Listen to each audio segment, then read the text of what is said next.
I see a lot of familiar faces on here today, or names, I should say, from this past week. So thank you for joining, and I do hope that you're getting value out of them. Next week we have 3 more, and then we'll take a little break, and then the end of April we'll have another large session for the week, which we'll be posting. But today I am pleased to present to you and have Heather Cronk, who is a holistic nutrition, join us today. Through my travels with thermography, I was blessed to have come in contact with Heather and have had some great conversations with her. So I'm looking forward to what she has to share with us today here. And thank you so much, Heather, for agreeing to join us today. Well, thank you for having me, and thank you for orchestrating and facilitating all of this. It's fantastic what you're doing, and I really appreciate it. I know I'm among others who would say the same, so thank you again. Absolutely. And thanks everybody for attending tonight too, or today rather too. It's great to have so many people interested, so I appreciate that as well. So as we said, my name is Heather Cronk, and I'm a registered holistic nutrition consultant, an RHN for short. I prepared a little bit of a slideshow for you guys to kind of keep me on track and to give you a little bit of a visual while I'm talking here so that you don't just have to stare at me. So hopefully I'm going to be able to get this to work properly. So I'm just going to adjust my screen here. 1 second, sorry about that. My screen is really touchy. Okay. So a little bit about me and my education and my background. So I am a graduate of the Canadian School of Natural Nutrition. In 2011, I graduated from the school in Calgary, Alberta. Since graduating about 10 years ago, I have really made it an important thing to keep up with the latest in research and continuing my education. And as we know, anyone who's in our field, the science is always changing. There's always new research and new information coming out. So you really have to be an advocate for that and staying up with what's happening in the times. So I've decided throughout the years to sort of specialize in a few different areas that I was really interested in, and vaccine safety was one. Culinary nutrition is another. I love to cook, really interested in that. And I'm also a member of both the ANPQ and the ACNN, which are associations that regulate me in the province that I practice here in New Brunswick as a naturopath. So that's a little bit about my education. In the future, my next path is to become a holistic cancer coach, because I do see that there is a huge need for it. In all of the years and advances that we've come with cancer research, I feel like there is still a component that's been missing, and maybe that's looking at our diet and looking at our exposure to toxins. And so I think that I'm really passionate about wanting to help people, and I think that I could really make a difference here. So that's going to be something that's going to be coming up soon for me. And of course, it wouldn't be something I would look at in replacing conventional cancer treatments with. It would be rather as an adjuvant in collaboration with conventional cancer treatments, and helping people with dietary changes and adjustments and detoxification and those sorts of things. And so we're going to move on to the next one. So what is holistic nutrition? Because people ask me this all the time, and I think that it's confusion for a lot of people, because we often get lumped into the same category as nutritionists with what probably most of you are familiar with, registered dietitians. And although both of us are a very valuable asset to the community, we do practice in very different ways, and we're two different modalities. And so registered dietitians typically are great in working in more of a therapeutic setting or a clinical setting. So working with diabetics and heart disease and cholesterol, and working in hospitals. Whereas holistic nutritionists are more about looking at prevention and preventative medicine. So we're not waiting until you're already sick to take care of you. We're going to try and help you prevent getting sick in the first place. And so essentially what we encompass is looking at the body as a whole. So we know that not only what you eat makes you healthy, there's so many other important factors. So we're going to look at you know, your lifestyle, your hormones, your physical activity. Are you sleeping well at night? Are you happy? All of these things will have an impact on your overall health beyond just what you're eating. So we also know too that once we start to heal one part of the body, we essentially will heal the sum of its parts, because you know, everything's interconnected. So we really look at looking at the body as a whole and healing it as a whole. And it's holistic nutrition is based on the science of symptomatology. So we're going to look at, when we meet with you and have your first initial consultations, we're going to talk about symptoms and that your body is experiencing, and signs that your body is giving you that something is off and something is wrong. And based off of those signs, we're going to try and get to sort of the root cause of what's going on with you. So a great example is, let's say you are constipated. Rather than just giving you, you know, Metamucil or Restoralax and saying, here, this is going to fix the problem and you're not going to be constipated anymore, we're going to look at maybe, are you eating something that you're intolerant or allergic to, and that's, you know, affecting your digestion? Or are you drinking enough water? Are you being physically active enough? And those things are going to be important too. And we're going to try and prevent you from having future constipation, as well as, you know, getting to the root cause of that issue. And again, so looking at prevention is key, because essentially we want to catch the problem before it becomes a larger issue for you. And giving you the education that you need to be able to, and the tools that you need to be able to, you know, take that on yourself and help to make yourself healthy. I always say that to my clients that my success is based on your success, because essentially if you're not successful with what your goals were, then I feel like I haven't given you the proper tools to be able to do that for yourself. So really it's all about teaching you why, you know, instead of me telling you, I want you to make all these changes and giving you a nutrition plan and saying, this is what you're supposed to do, I want to teach you why you should be doing those things, because I feel like if you understand the concept of how the body works, then you can understand better how to continue to carry that through to in the future and help yourself in the future. So does anybody have any questions so far? No? So no, I don't see anything yet, Heather. Okay. So let's talk about nutrition. So why do we think that it's important to eat healthy? Does anybody know why we would say it's important to eat healthy? Curious to what you guys know, what you guys think. Anyone? I can't see the screen, Catherine, so you'll have to tell me. Yep, nothing yet. Okay. Okay, so here's a couple. To feel good, to maintain a healthy body. Excellent. Great. Excellent answers. So essentially, I feel like it's basic science, and that everything that we eat is what has an effect on building the cells in our body. So there's that old saying that you are what you eat, and it's really true.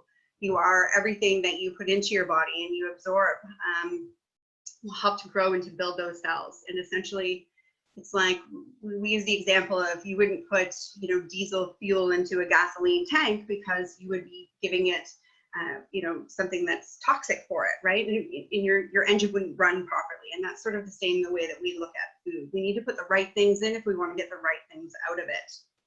And this is where you'll see a lot of the prevention really comes into play, because this is where we can start to have that huge impact on our overall health by preventing to put those negative things into our body in the first place.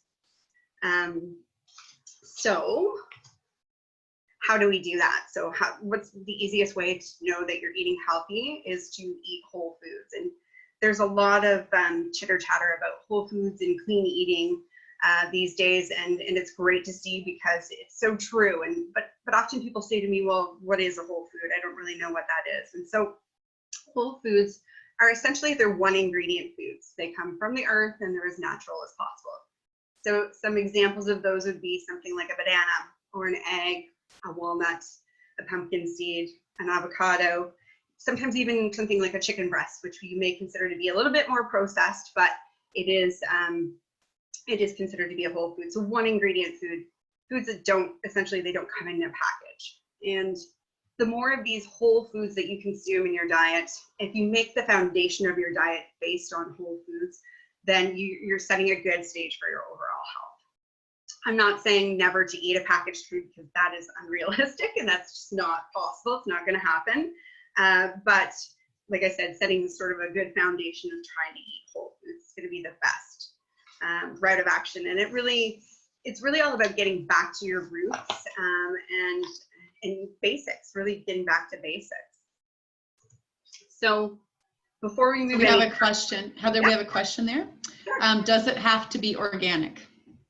Absolutely not. So I believe that anytime you can eat organic, absolutely, you're making a better choice, because you're going to be avoiding, we're going to talk a bit about it in a bit here, but you're going to be avoiding all those chemicals and genetically modified ingredients. And so you're definitely eating a cleaner product, but it's not necessary in the sense that you're not eating a whole food if you're not eating an organic apple, for example.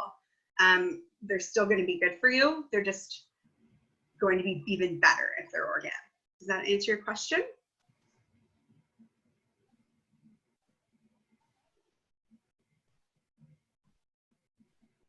Oh, yes. Yeah. She said thank you. Yeah. Okay. So before we move any further, I want to make it known that, we're all different and we have different needs. We're all biochemically, individually unique, and that what works for you, Catherine, is not going to work for me. And, my friend who's on a keto diet doesn't mean I should be on the keto diet. And, because you're a vegetarian doesn't mean I should be. So everybody's got different unique needs based on, your cellular structure, based on your genetics, based on your physical activity levels, based on so many components of your lifestyle. So, try not to put yourself in a bubble and put that pressure on yourself to be perfect, because nobody is. We all have different needs. And I guess this is a good reason too why really we should see a nutrition professional if we have questions about these things, because there are so many different fad diets out there and so many different trendy things that, it's easy to get wrapped up in that. And if you really want to know what's actually best for you, then seek out a professional's advice. And so do your best and don't expect perfection. I love this one because I'm the first to admit it. Nobody is perfect. In the nutrition world, we have this sort of 70-30 rule where 70% of the time you try and eat those healthy, clean, whole foods. And the other 30% of the time you allow yourself to indulge a little bit. So maybe the 30% is your condiments, or maybe it's your glass of wine or your bowl of chips or your chocolate or whatever your weakness is. Like I said, I'm the first to admit I don't sit around and eat green leafy salads all day long, because that is just unrealistic. It's unattainable. It's not sustainable, and nobody is perfect. So don't put that pressure on yourself. I often say to you that the stress we put on ourselves to strive for perfection is almost worse for your health than just allowing yourself to indulge once in a while. So, that piece of chocolate cake that's sitting in your fridge and calling your name and stressing you out for days because you think you shouldn't eat it, just eat the damn cake, because you don't want that stress for those couple of days. That's messing with your hormones, and that's going to be worse for you overall. So eat the cake, start over, and learn from it. And it's all about finding balance. You can, make up for it later. Maybe you go for a walk later, or you drink lots of water, or there's always going to be something that comes next. And so, try not to put too much pressure on yourself to be perfect. So essentially, reading food labels is going to be a huge component of learning about nutrition. There is so much information on a food label, and I actually have a whole presentation built around reading food labels. So I'll try and be as brief as I can with it today and try not to bore you guys. But it's so much more than meets the eye. So let's use this one as our example. And look on the right-hand side. If you look in the bold top here, I'm not sure, can you see my cursor on your end? Do you see my cursor? Yeah. So this is the nutritional facts. And under here, you're going to see, all the things that people typically look for when they're reading a food label. So you've got your fat and your calories and your sodium and your cholesterol and your protein and your sugar. And although these things are important to look at, they're not actually the first thing that I do. Unless you had a reason that you were trying to avoid, like say you had high cholesterol or you have high blood pressure, you have heart disease, then maybe we're going to focus on those things a little more intensely. But what I'm more interested in is the actual ingredients in this food. So when you come over to the left-hand side, I know it's really hard to see, it's small, and you look at the actual ingredients list, that's what I find to be more important, because a label can be deceiving. It can have zero, you know, this one's a great example. It has 0 cholesterol in it and it has 0 grams of sugar. So you think, well, it's got to be healthy for me, right? But in reality, you look at those ingredients and none of them are real, and none of them are whole foods, maybe 1 or 2. And so we have kind of this rule of thumb that if you can't understand or pronounce or know where it comes from, 3 or more ingredients on a label, then you should probably stay away from that food. And I always say, again, this is where that balance comes into play, because don't get me wrong, I eat a bowl of Doritos every now and then too, right? I mean, we're all going to have, you know, go through a drive-through once in a while, or we're all going to have these foods once in a while, but it's, you know, it's just not having them every day. It's interesting because at the top left-hand side of this label, you see that the Doritos say it's only 100 calories. So again, the labeling can be misleading. Another great one that's a label that I often find misleading is with margarine, and margarine's touted to be, you know, heart healthy and things like that. And so they're promoting to use it that way because it's good for your cholesterol, it's good for your heart. When in actuality, margarine is not a whole food. It's nowhere near being a whole food, and you're much better off having real butter. Even better, you would be having grass-fed butter. But if you were to choose between the two, definitely margarine is nowhere near close to being a whole food. And I mean, beyond going into, I could rattle on forever, but beyond going into, you know, the worries about getting too much fat or getting too much cholesterol and things like that from eating butter, don't worry about those things. Unless you had really, really severe issues, that would not be something that I would be concerned with. You know, it was a myth for years that we said to stay away from eating too many eggs because of cholesterol. And again, these are just sort of myths that we're finding out now that maybe weren't true to the story. So really look at that ingredients list and see if you understand what's in that food. That's what's going to be the most important. You'll see off to the right-hand column in the nutrition facts, there's a percentage. And so that percentage is the number out of 100 that you should have for your total daily 100%. So I like this because it makes it easy for you to calculate things like sodium and things like cholesterol, if that's what you want to do, if you want to be counting those things and paying attention to those things, fiber and protein, without having to know how many grams and doing all the math all day and making yourself crazy and remembering how many grams of protein am I supposed to have today. That percentage is going to break it down for you and make it easy to understand and calculate.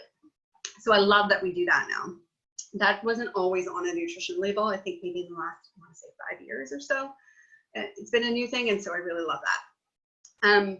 In regard to calories and grams of fat, it's not something I ever look at. Even with my weight loss clients, I don't count calories. I don't like to count anything unless you have a really good reason to count it. If you were, you know, severely obese and we were really, you know, struggling with you, then we might start to take that into account. But the average person that comes to see me for weight loss is, you know, not really as heavy as they maybe think they are. I think that we're all a little bit too hard on ourselves, especially as women. And I always say too, you know, being skinny doesn't make you healthy, and the opposite is true. Having a few extra pounds on you doesn't make you unhealthy. I've always been, you can't really see me from here out right now, but I've never been a skinny, very thin woman, and you know, but I'm strong and I'm healthy and I run and I'm physically fit, and you know, and I'm okay with not being super skinny because I know that I'm healthy. And so again, I think we're just, as women, society puts this pressure on us, and we're a little bit too hard on ourselves. But all in all, my point is that I don't really think that you need to be counting calories or worrying about grams of fat, especially healthy fat coming from good, clean sources. Eat as much of that stuff as you can. What else on the label? So the other thing that's important to note on the label is here, if you can see my cursor, they will highlight in bold things that are allergenic ingredients. So if you're trying to avoid gluten or soy or dairy, that's a good pop out for you to be able to find that pretty easily. So I think that's the most of the stuff that I wanted to point out on this label. The most important number one thing beyond the ingredients list that I look for when I'm reading a label is the sugar. And I'll tell you why. Because sugar is in everything these days. It's almost impossible to avoid it. And there's like, I don't know, 20 plus different names for various sugars, probably more, it's probably like 50 names for sugar. It comes in so many different forms, and so you can read the label and it can say, you know, maltodextrin, which is a sugar, and then it'll say corn syrup, which is a sugar, and then it'll say actual sugar. And so before you know it, you can have 4 or 5 different kinds of sugar in this one product. But it's misleading because unless you know what those words mean, then you don't notice that there's sugar in it, right? So going back to looking at that percentage on the food label or looking at that nutritional facts, that's the first most important thing that I'll look at when I'm picking up anything packaged, like a granola bar, for example, or I'm trying to think, cereals would be another big one, or oatmeal and things like that. Would contain a lot of sugar. Yogurt's another big one that contains a lot of sugar. And so we overconsume sugar. And so you can see here on this slide, the recommended daily intakes for sugar are, and those are generally speaking for added sugars. So those aren't going to include like necessarily your fruit sugar, okay? Those aren't going to include natural sugars that come from your food. So I don't want you to go crazy about it and try and figure out how many grams of sugar are in an apple. That's not going to be important. What's going to be important is that when you're choosing those processed foods, to try and choose ones that are lower in sugar. There are yogurts that, I mean, one yogurt can have 25 grams of sugar in a serving, and another yogurt can have 5. So that's an easy swap out to make. Granola bars, the same. You know, one really good one, I was having a conversation with a client the other day about, she had asked me about Lara bars, and do I think Lara bars are healthy? And I said, yes, but here's the thing. This is where a label can be misleading, because a Lara bar has, what, 3 or 4 ingredients. They're all whole foods. They're clean. So yes, it's great, but it's got, I think it had 16 or 17 grams of sugar in it. So right there, you have eaten half of your daily sugar intake.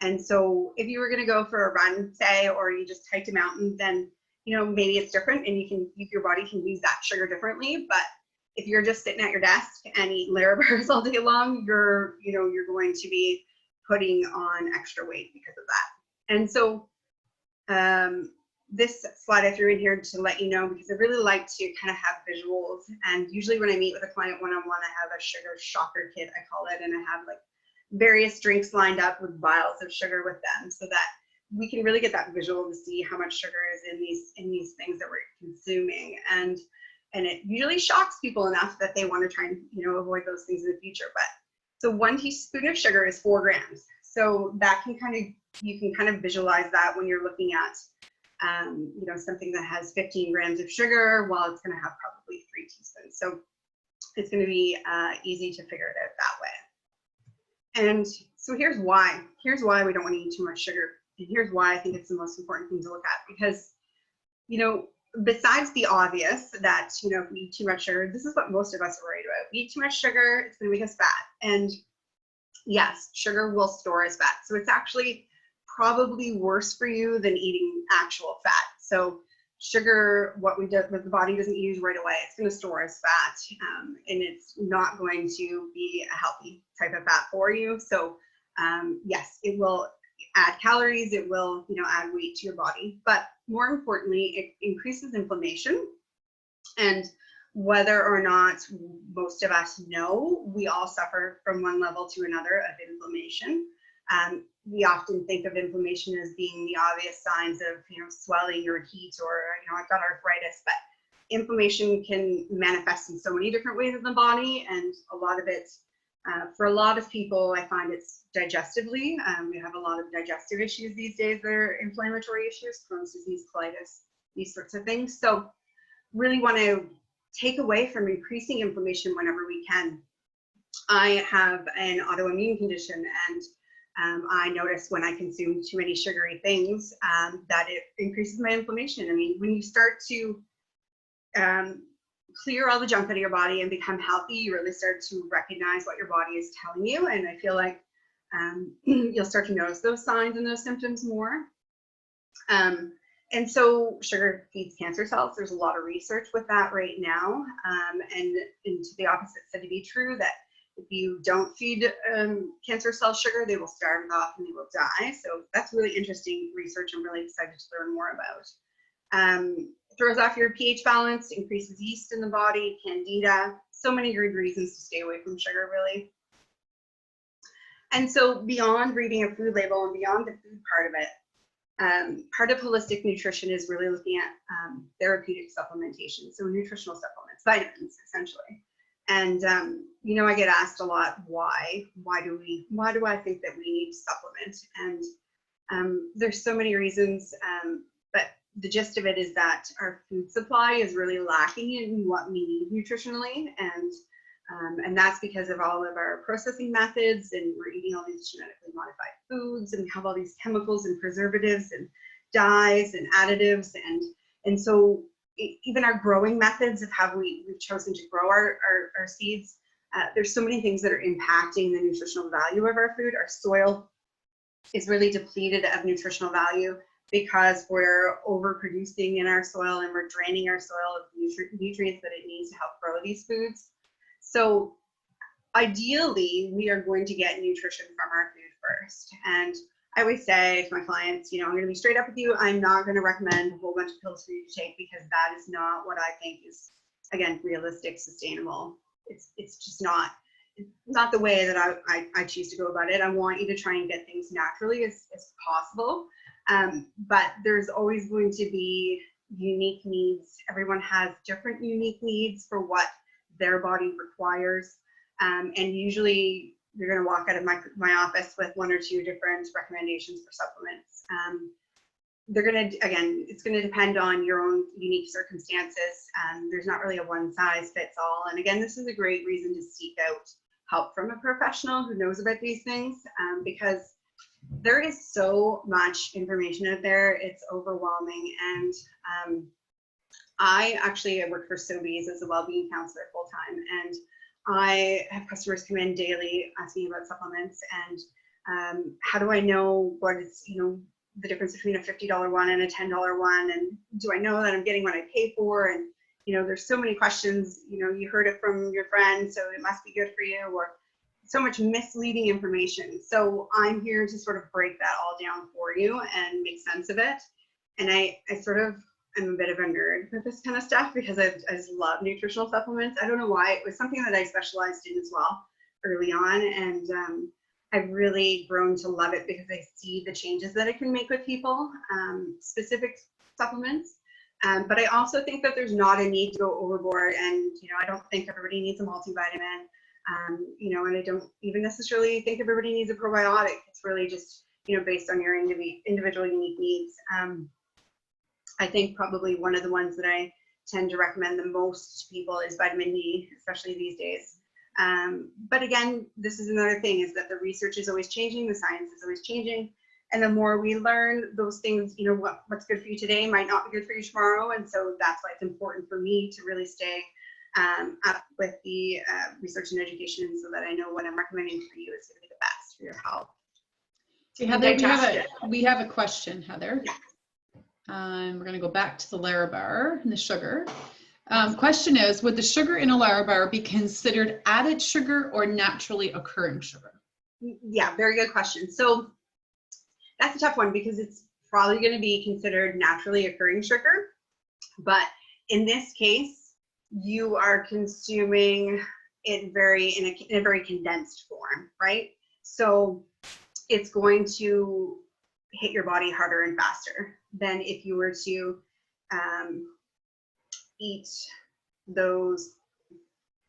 It's tough because it's such a clean product, and I'm you know, and I definitely don't want to knock it, but yeah, it's still going to be sugar at the end of the day. Sugar is a sugar is a sugar. I always say, like, even if it is, like, when juicing is a great example, because I go through phases of being really interested in juicing a lot, and when I juice, you know, I could be juicing 10 apples, and I could think, well, that's really healthy for me, right? Because, you know, all those apples are healthy. It's natural sugar. It's not added sugar. how can that not be healthy? But at the same time, that sugar is going really way too quickly into my bloodstream, and it's absorbed very quickly. And so the way that affects my blood sugar is it's going to spike it. I've removed the fiber from it, so it doesn't slow that process down. And so even good things can, too much of a good thing can be bad for you. Does that make sense? Does that kind of help answer your question?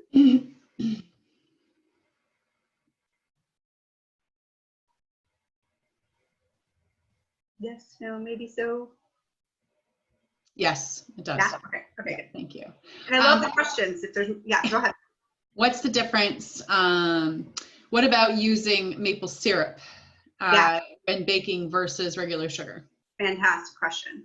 Absolutely, there are better forms of sweeteners that can be used. So yes, maple syrup, honey, molasses, coconut sugar. I love them and use them when I can in place of a regular granulated sugar. I often even just buy the large bag from Costco of it's like organic cane sugar, and that would be even better than the white, highly processed sugar. But still remember, at the end of the day, a sugar is a sugar is a sugar. So if you're going to, still consume a lot of it, or, a large enough amount, it's still going to affect your body the same way that would if it was just white sugar. So we have to just keep that in mind. But the healthier, the maple syrups and the honeys have enzymes in them and minerals in them. And so that's sort of what makes them a little bit healthier. Coconut sugar has a little bit of fiber in it. So that's what's going to be the difference between them and a white sugar. Okay, another question. Would whole foods with sugar contain more fiber than Larabar? Would whole foods with sugar contain more fiber than a Larabar? It depends on the food, because all foods are going to have different amounts of fiber in them. So Larabars are made with prunes, right? I never buy Larabars. I think it's prunes. I don't know. So they're going to have a fair amount of fiber in them. So I would not necessarily, it's tough because every food's going to be different, right? Like an apple's going to have a different amount of fiber than yeah, that's what she's saying. She's like, her examples were like fruit and vegetables. She just shared. Yeah.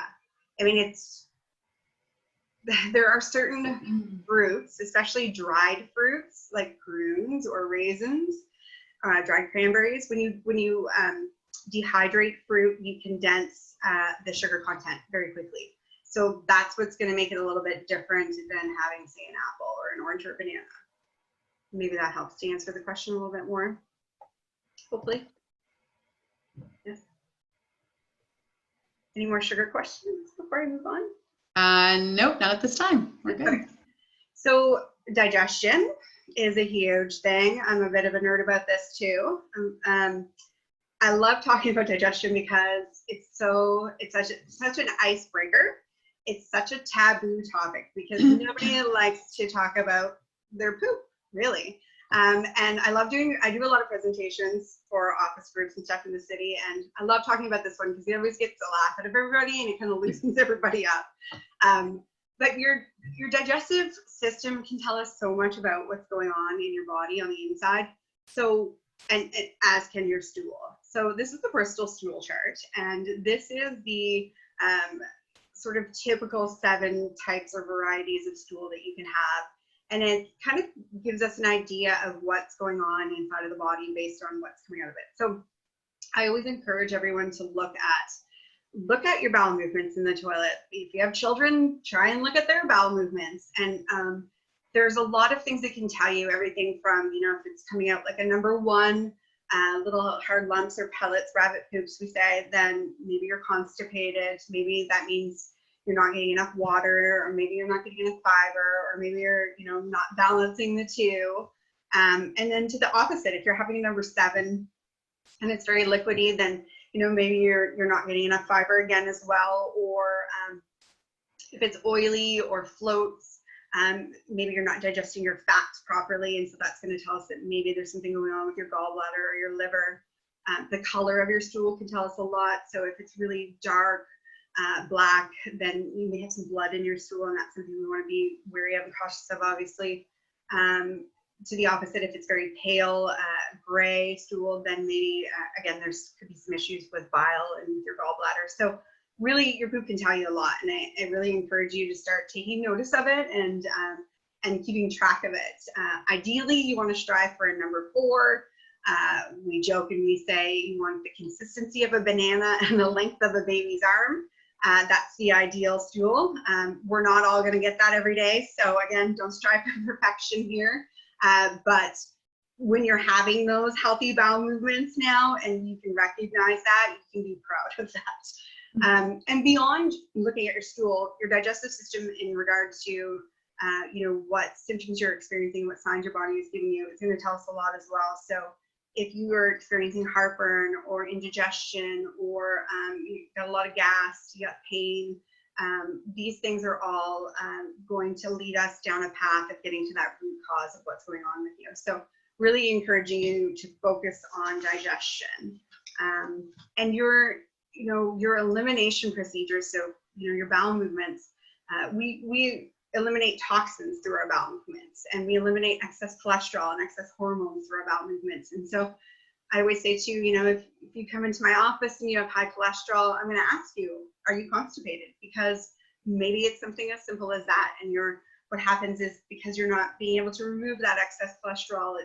it can recirculate back into the bloodstream and cause your cholesterol levels to become higher. So there's really a lot that we can tell from here.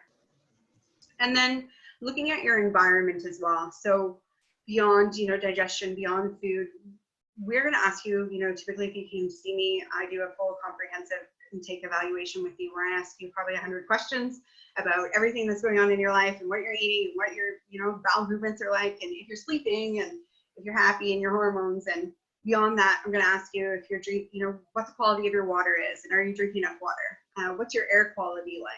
What you know, body products are you using? What cleaning products are you using in your home? All of these things are going to have an impact on our overall what we call toxic load. And so that's going to affect our liver. It's going to affect our hormones. It's a fine balance of everything working well together. And so we have to look at everything that's going on around you, as well as what's going into you. And it's just never too late to get started. You know, I probably didn't start learning about, I'm in my 40s now, and I didn't go to nutrition school until I graduated, so 10 years ago. So I was in my late 20s, early 30s when I started to really learn about nutrition and change my lifestyle. And, you know, I mean, that's still pretty young, 30, but I see clients all the time who are in their 40s, 50s, 60s, and older, who are now just making lifestyle changes. And it's just never too late. So I don't want you to feel like, you know, I'm too old and, you know, I'm already probably sick and I can't reverse that. I think that there's always the opportunity for us to do better, and you'd be surprised how resilient the body is and how quickly we can bounce back and how easily you can detoxify your liver. And so it's really just never too late to get started. And I encourage you to, you know, find that motivation and seek out help. And I just threw in some of the services that I offer here. So, but I already kind of talked about that. I usually do like one-on-one consultations, supplement recommendations. I do cooking classes, workplace wellness programs and such. In light of COVID, especially doing a lot of virtual consultations these days. And that's it. So now I'll open it up for any questions anybody has. Thank you, Heather, and thanks for putting your information on the last slide too, because I was going to ask you, how do people get in touch with you? So this is great. Thank you. No, thank you. So any questions, guys? I love questions. Ask away. So you can ask, everyone, you can ask in the Q&A section, or you can ask in the chat section as well too, if you've got any additional questions for Heather. Really interested in, Heather, we'll have to do another webinar when you are ready to do it on the cancer support. Mm-hmm. Yeah, love that. Certainly would love to be able to partner with you on that and bring a lot of that information to people as well. Right. I've done some speaking engagements already in the city. I've done a talk for the Canadian Cancer Society and for the New Brunswick Cancer Survivors Group. And so I've already done a lot of background research and sort of informed myself in a lot of those areas. So I just need that motivation to get that certification level. And yeah, I'm excited to do it. We'll give that to you. So we have a comment, not a question, but a nice comment from Pat. She said, the most common sense, realistic, and informative approach I've heard of to nutrition. So Thank you. Yeah, I pride myself on being really simplistic because I don't want nutrition or being healthy to ever be complicated for people. And I feel like once you start to complicate things, you scare people away, right? Let's face it, nobody wants that. So thank you, I appreciate that. And nobody's perfect, right? I mean, exactly. I struggle with it as well. I mean, again, I moved to a plant-based diet just almost a year ago now, and it was great. I mean, it helped me to heal my ulcerative colitis, and Dr. Chinathira, my gastroenterologist, I mean, he did a case study because he was blown away that you could, heal that without any sorts of, scar tissue or anything left behind, right? He was really blown away, which is all great. And I felt wonderful. But, being honest, yeah, I love my chips, right? Me too. And so there is that 70-30 balance, and thank you for saying that today, because I can tell you, everybody I'm sure on this call and others that will hear this, understand that we are human beings, and yeah, absolutely, you crave those comfort foods once in a while.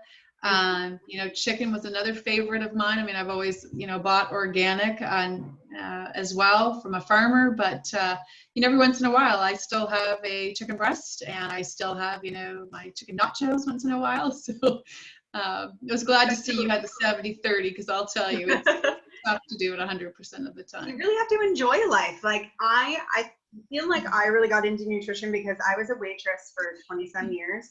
I worked in a lot of really fancy restaurants out west, and I became a bit of a foodie and a wino, and I really wanted to take all of these fabulous recipes that I had tried and turn them into, not that they already weren't healthy, but I pride myself in being able to take everything I want to eat. So I want to eat pizza tonight, and I'm going to make it, and it's going to be healthy, right? So you can eat any of these foods that you want. It's just about making them yourself and knowing what's gone into them, right? Exactly. Yeah, we have another. So another lady had just said, echoed the same comment that Pat did. So she said, "Me too." And then another lady had shared, yes, I ate Doritos last night, and then that's the label you showed today. That's awesome. She said 70-30. She's a 70-30 as well too. So she said, I'm good, back to good today. So thanks for sharing that. We're all there. And just so that you know too, I too the other day when I was at the grocery store, the kids of course like their chips as well too with the movies that they're all watching. So I bought those, those big bags of Halloween bags of chips that you have. Right. And of course Doritos was in there, and I never, ever, hardly ever eat Doritos. Maybe once, every couple of years or something.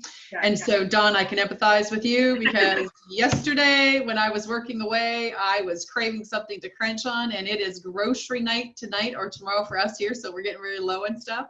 I was hungry, and I grabbed one of those little bags of Doritos, and I'll tell you, after about 10 of them, I'm like, oh, why did I do that? There it is. Especially with all of us, I feel like being home right now, where our cravings are like heightened even. Yep, everyone's craving those comfort foods, right? So, yep, I agree. I was craving chocolate last night, so I got out my food processor and made a whole food little brownie bite, and let me tell you, that going to bed with my tea, it was just what I needed. Amazing. That's how bad I wanted it, that I was that tired that I still made it. Anyhow, it's all good. I really appreciate everyone joining today and sharing your stories as well too, right? We are, the old saying goes, right? We're one. And, we always try to use that adage when something bad is happening or what have you, but it's also nice to have a little bit of fun with it, because we all have those moments where we have chips or chocolate or whatever, we're being human. So thanks for sharing, everybody on the phone today too. Oh, sorry, Heather, you were going to say something. No, I was just going to say, for the record, I do know people that eat perfect all the time, and I think those people must be miserable. How can that be possible? Well, my hat's off to them, because they've got a stronger inner constitution than what I do. So hats off to them. I'm envious of people that can do that. In any event, everyone, thanks again for showing up today. After this recording, after this meeting is done, I'll be sending out the recording to everybody. So give me about 20 to 25 minutes. It takes that long for Zoom to do its thing up in the cloud. We'll send it out so everyone has access to this. I'll also share it out on my thermography clinic Facebook page, and it will be available for 24 hours. So thanks, everyone. Have a wonderful Friday and a wonderful weekend ahead. Heather, again, thank you so much for sharing with us today, and I look forward to seeing other people on the webinars next week. Take care, everyone. Bye. Bye.